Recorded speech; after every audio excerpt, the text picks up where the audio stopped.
கடைசி adverse childhood experience வந்து வீட்டில் இருக்கிற பிரச்சனைகள்.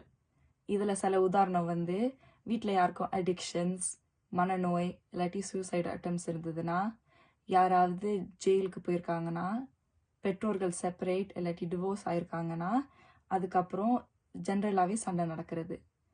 இதில் பெரியவங்களா நம்மளுக்கு வந்து சுச்சுவேஷனோட காம்ப்ளிகேஷன்ஸ் விளங்கும். ஆனால் பிள்ளைகளுக்கு வந்து என்ன பார்க்குறாங்களோ, கேட்குறாங்களோ, ஃபீல் பண்ணுறாங்களோ அதுதான் தெரியும். இதில் நம்ம சமுதாயம் என்ன சொல்கிறோன்னா, சில பிரச்சனைகள் இருந்தால் மேலனும், சில பிரச்சனைகள் இருந்தால் அசிங்கம்னும். ஆனால் அப்படிலாம் ஒன்றுமே கிடையாது. எல்லா பிரச்சனையும் பிரச்சனை தான். இந்த சார்ட்டில் எது இருந்தாலும் அது வந்து பிள்ளைகளுக்கு வந்து நெகட்டிவாக தான் அஃபெக்ட் பண்ணும். ஒரு உதாரணத்துக்கு, எங்கள் வீட்டிலலாம் டிவோர்ஸ்லாம் நடக்காதுங்க அப்படின்னு சொல்கிறவங்க வீட்டில் எல்லா நாளும் ஆயுத பூஜையாக இருக்கும். அப்போது அதுவுமே அட்வர்ஸ் சைல்ட்ஹுட் எக்ஸ்பீரியன்ஸ் தான்.